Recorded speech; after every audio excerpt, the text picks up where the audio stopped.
नमस्कार मंडळी, मी सायली तुमचं मनापासून स्वागत करते आपल्या यूट्यूब चॅनलवर, ज्याचं नाव आहे SMG रायडर्स. लास्ट व्हिडिओमध्ये तुम्ही पाहिलंच असेल, आमची पॅकिंग वगैरे झाली होती आणि आम्ही निघालो होतो मुंबईसाठी. सो मुंबईला रात्रभर ट्रॅव्हल करून आम्ही पोहोचलो. नवीन cover,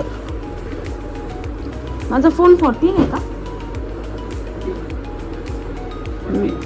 Naveen cover for Naveen trip. चला तर आता पटापट झोपूया आणि सकाळी फ्लाईटसाठी लवकर फ्रेश होऊन निघूया.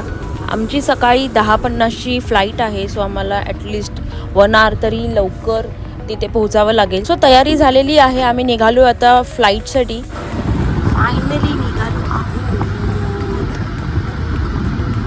कॅब खाली वाट बघते ना. चला तर. आमच्या घरापासून नवी मुंबई एअरपोर्ट अगदी जवळच आहे, अगदी 10 मिनिटावरती आहे. सो आम्ही कॅब बुक केली. आमचे फॅमिली मेंबरसुद्धा काल रात्रीच पनवेलला टच झालेले आहेत, सो तेही कॅबवरून येत आहेत. सो चला तर वेळेवर एअरपोर्टला पोहोचूया आणि चेक इन करायला स्टार्ट करूया. वाव, तुम्ही बघू शकता आम्ही नवी मुंबई एअरपोर्टला पोहोचलो आहोत. खूपच सुंदर अशी लोटस थीम बेस हे एअरपोर्ट आहे. एअरपोर्टला पोहोचल्यानंतर आमचं लगेज जे काही होतं ते आम्ही कॅबमधून काढलं. थोड्या वेळातच आमची फॅमिलीसुद्धा इथे पोहोचली. Hello Sam. थोड्या वेळातच चेकिंगची प्रोसेस सुरू झाली आणि चेकिंग करताना आम्हाला समजलं की आमच्या मामीनी तिचे डॉक्युमेंट्स आणले नव्हते. थँक गॉड तिने मोबाईलमध्ये एक सॉफ्ट कॉपी ठेवली होती. सो ती आम्ही दाखवली आणि कसं करून आम्ही आतमध्ये एंटर केलं आणि फ्लाईटसाठी पुढे निघालो. चेक इन करायला चाललो आहे. चेक इन झालं ॲक्च्युली. सगळेच जण खूपच जास्त एक्सायटेड झाले होते प्लेनचा प्रवास करण्यासाठी. ॲक्च्युली सगळ्यांचाच फर्स्ट टाइम नाही आहे, खूपदा जाऊन आलेत सगळेजण, पण प्लेनमध्ये बसणं एक वेगळीच मजा असते. फ्लाईटसाठी आम्हाला लेट झाला होता म्हणून आम्ही कुठेही थांबलो नाही, फोटो व्हिडिओज वगैरे असे क्लिक केले नाही. फटाफट फ्लाईटसाठी गेलो, आपले सीट्स शोधून बसलो. फ्लाईट टेक ऑफ झाली आणि स्मयनचा फर्स्ट टाइम एक्सपिरियन्स होता, तो खूप घाबरला होता आणि एक्साइटेडही होता. बरेच व्हिडिओज त्याने स्वतःहून क्लिक केले.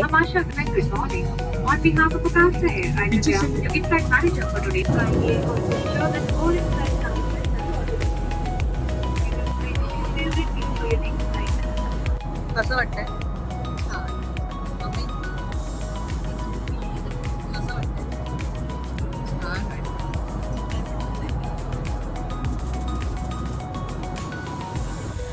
प्लेनमधून ढग एवढे सुंदर दिसत होते, पूर्ण असं कापूस दिसत होता. ते बघायला एवढं छान वाटत होतं. खूपच मस्त एक्सपिरियन्स होता.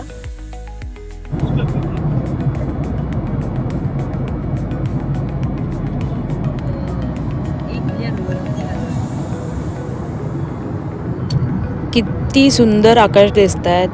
आकाश बघता बघता वेळ कधी निघून गेला हे समजलंही नाही. सोबतच कानही बंद झाले होते, पण तरीही एक्साइटमेंट काय कमी झाली नव्हती.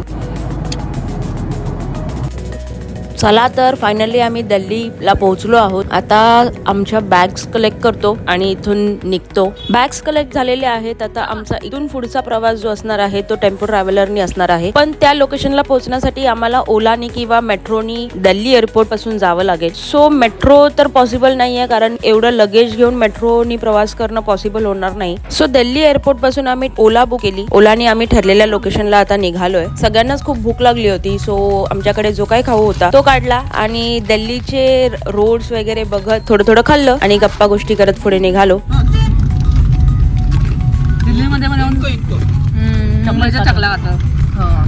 दिल्लीमध्ये आल्यानंतर पहिला बघूया तेही खायचंय. मोमोज नाही, मॅगी, छोले भटुरे. मोमोज ट्राय केले पाहिजे. मोमोज, छोले भटुरे आणि बिर्याणी. ओलामधून ट्रॅव्हल करताना हे तर समजलं की दिल्लीमध्ये सुद्धा खूप जास्त ट्रॅफिक आहे. हे छोटे ऑटो काहीतरी आहे, त्याला काय बोलतात माहिती नाही, कारण की ऑटो सुद्धा इथे आहे, पण त्या सायकल टाईप काहीतरी आहे, त्याला काय बोलतात माहिती नाही. तुम्हाला माहिती असेल तर कमेंट मध्ये नक्की सांगा. बघता आम्ही रेड फोर्ट कडे पोहोचल्यानंतर आणि आता म्हटलं थोडंसं शॉपिंग करूया. आमच्या फ्रेंडनी सांगितलं होतं की जामा मस्जिदच्या बाजूला एक लेन आहे, तिथे तुम्हाला नॉनव्हेज खायला मिळेल, पण कोणाचाही नॉनव्हेज खाण्याचा मूड नव्हता, सो आम्ही याच्यावरच ताव मारला. ही आहे जामा मस्जिदची लेन. इथे खूप जास्त रश होती, सो थोडीफार शॉपिंग करून आम्ही लगेच निघालो. लाल किल्ल्याच्या बाहेर दिल्लीची भेळ खाताना ॲक्च्युली आम्ही थांबलोय लोकेशन शोधायला. तिथे बस आमची थांबवली आहे, तर आम्ही लोकेशन शोधतोय. लोकेशन शोधल्यावर कॅब बुक करून मग आम्ही तिकडे जातो. मिल गया लोकेशन. लाल किल्ला दिख रहा है क्या? आगे जाना पडतं. आम्ही लोक लाल किल्ल्यामध्ये जाणार होतो, पण त्याचा टायमिंग निघून गेला आहे. सो बघूया येताना परत प्लॅन. आणि दुसरं काय करणार होतो आपण? खूप काही विचार केला होता, खूप काही विचार केला होता. पण आता मला टाइम मला हे पण वाटतं की ज्या एजंट थ्रू आम्ही आलो आहे ती पण जास्त सपोर्टिव्ह नाही वाटते मला. ती लोकेशन पण सांगत नाही आहे व्यवस्थित की कसं यायचं, काय यायचं. परत आम्ही तिला लोकेशनसाठी फोन करतो, मेसेज करतो, तर ती बोलते नाही नाही ते बॅग ठेवलं ना तिथेच यायचं. अरे पण लोकेशन तर सांग, आम्हाला काय माहिती इथून कसं जायचं ते.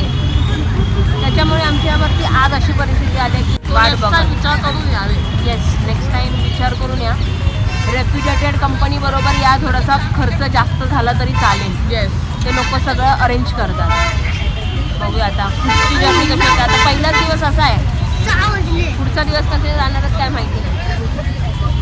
चला बघूया गाडी भेटते की नाही. दिल्लीमधला आमचा आजचा धावपळीचा दिवस इथेच संपलाय. तोपर्यंत keep it count, keep it real. मिलते हैं अगले एपिसोड में. Bye bye.